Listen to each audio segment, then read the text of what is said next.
Oke, jadi pada video kali ini kita akan membahas bagaimana cara membuat kegiatan dengan tipe durasi total terlebih dahulu. Nah, ini pertama kita login menggunakan akun masing-masing. Kemudian kalau misalkan sudah memasukkan username dan passwordnya, kita bisa klik masuk. Kemudian kita tunggu sampai masuk ke halaman dashboardnya. Dan untuk masuk ke halaman buat kegiatan, kita bisa klik bagian aksi cepat buat kegiatan, ataupun bagian kegiatan kemudian tambahkan aktivitas. Nah, ini terdapat 4 bagian yang perlu kita isi. Dan yang pertama kita isi itu adalah informasi dasarnya terlebih dahulu. Nah, ini pertama nama kegiatannya, misalkan di sini kita pakai simulasi tryout UTBK 2026. Nah, untuk nama kegiatan ini harus bersifat unik atau tidak boleh sama dengan nama kegiatan yang sudah ada. Kemudian selanjutnya itu bagian deskripsi. Ini bisa kita atur ukuran besarnya. Misalkan tryout perintis. Kemudian keterangannya uji coba sebelum UTBK. Dan ini kita juga bisa menambahkan gambar. Ini misalkan gambarnya saya tambahkan, kemudian konfirmasi unggah. Untuk gambarnya ini bisa diperkecil ataupun diperbesar. Kemudian selanjutnya itu pada jenis kegiatan. Nah, untuk opsi-opsi yang ada di jenis kegiatan itu merupakan jenis kegiatan yang sudah dimasukkan oleh admin pusat ataupun super admin. Kalau misalkan ternyata mau buat kegiatan yang tidak ada opsinya pada jenis kegiatan sekarang, itu boleh dihubungi admin pusatnya ataupun juga super adminnya. Nah, untuk sekarang ini saya bakal pilih ujian mandiri terlebih dahulu. Nah, kemudian selanjutnya itu ada target kelas. Ada SD, ada SMP, dan SMA. Nah, kalau diperhatikan, kalau kita klik minimal 1 kelas di SMA atau alumni, itu akan muncul bagian aktifkan rekomendasi jurusan. Nah, jadi aktifkan rekomendasi jurusan itu hanya muncul untuk SMA dan alumni. Nah, misalkan di kegiatan ini saya akan mengaktifkan rekomendasi jurusannya. Kemudian kita klik selanjutnya. Nah, pada akses dan harga ini, jenis akses yang dapat dipilih pada admin cabang itu hanya satu saja, yaitu internal.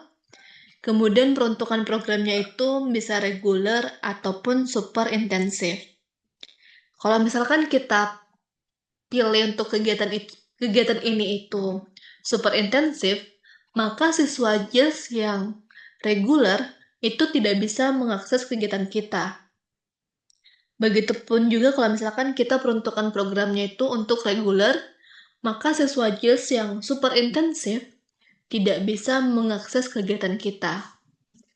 Kemudian selanjutnya itu ada kegiatan berbayar. Ini bisa diaktifkan ataupun dinonaktifkan. Ini misalkan saya aktifkan dan saya kasih harga 12.000. Kemudian selanjutnya saya pilih selanjutnya. Nah, pada video kali ini kita fokus pada durasi total terlebih dahulu. Nah, mungkin ada yang belum paham. Nah, durasi total itu merupakan satu durasi untuk seluruh ujian. Artinya kita tidak batasi per mata pelajarannya itu berapa waktu maksimal pengerjaannya. Nah, kemudian selanjutnya itu ada tanggal coming soon. tanggal coming soon itu merupakan kapan kegiatan kita itu bisa muncul di halaman siswanya. Nah, misalkan di sini tuh saya kasih masuk jam 15.00 dan waktu mulai itu misalkan saya kasih masuk jam 8.00 pagi.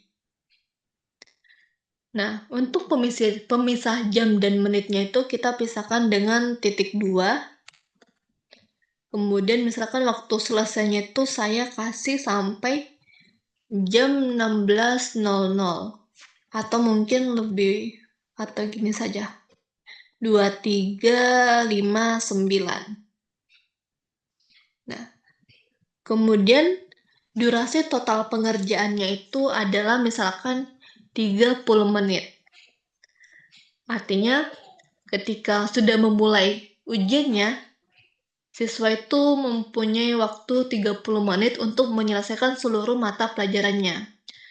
Dan ujian tersebut dapat dikerjakan dalam rentang waktu jam 8 sampai jam 11 malam 59. Kemudian selanjutnya itu kita pilih button selanjutnya. Nah, di sini tuh kita bisa pilih format penilaiannya persentase ataupun angka. Kalau persentase itu artinya dikasih per 100. Kalau angka itu artinya total bobot yang diperoleh oleh siswanya. Misalkan mungkin skor yang didapatkan itu 300, maka nilainya adalah 300. Kemudian selanjutnya itu adalah link kunci jawaban. Nah, ini kita bisa upload kunci jawaban, mungkin mau kayak ada jawaban beserta penjelasannya, itu bisa kita upload dalam satu file saja. Kalau misalkan ternyata kita buat ujian yang banyak mata pelajarannya, maka kita perlu menggabungkan kunci jawaban dari mata pelajaran yang ada menjadi satu file saja. Ini misalkan saya tambahkan kunci jawaban dengan format dokumen. Nah, kemudian selanjutnya ini ada bagian apakah kita mau tampilkan skornya setelah siswanya itu menyelesaikan ujiannya atau tidak. Ini juga kita bisa acak soal ataupun urutan mata pelajaran.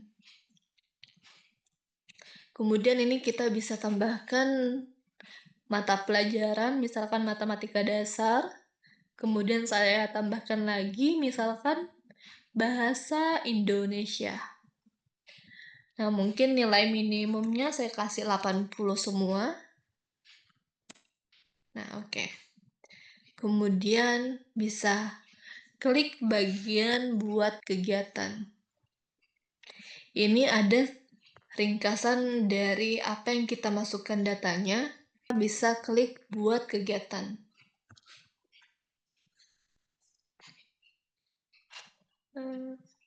Oke. Nah, setelah berhasil buat kegiatan, itu kita perlu memasukkan soal terlebih dahulu. Jika kita belum punya soal, kita tidak bisa mempublikasi kegiatan tersebut. Jadi kita ke bagian soal dulu, kemudian klik tambah soal, kemudian import. Kemudian kita bisa cari mata pelajaran yang sesuai, misalkan matematika dasar, dengan folder yang akan saya masukkan itu misalkan Assign. Kemudian bisa klik import semua, kemudian masukkan ke bagian mata pelajaran yang diinginkan, misalkan matematika dasar juga. Kemudian klik ya import soal. Nah, di sini matematika dasarnya sudah punya 5 soal. Kemudian selanjutnya itu bahasa Indonesia. Kita lakukan hal yang sama juga. Setelah semua soal sudah berhasil diimport per mata pelajaran, maka kegiatannya itu sudah bisa terpublish.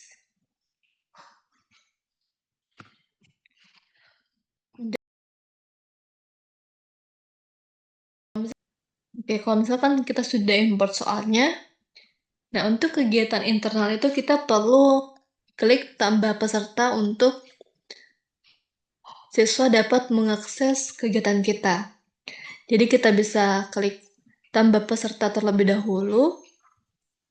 Ini kita bisa pilih apakah kita ingin memasukkan beberapa siswa saja atau langsung semua siswa yang ada di cabang kita. Dan di sini saya akan memilih semua peserta yang ada di cabang perintis. Kemudian saya tambahkan. Nah, setelah siswanya ditambahkan, itu maka otomatis siswanya itu sudah bisa mengakses kegiatannya dan sudah bisa daftar. Dan untuk penjelasan terkait bagaimana cara konfirmasi siswa, itu akan dijelaskan pada video selanjutnya. Oke, terima kasih.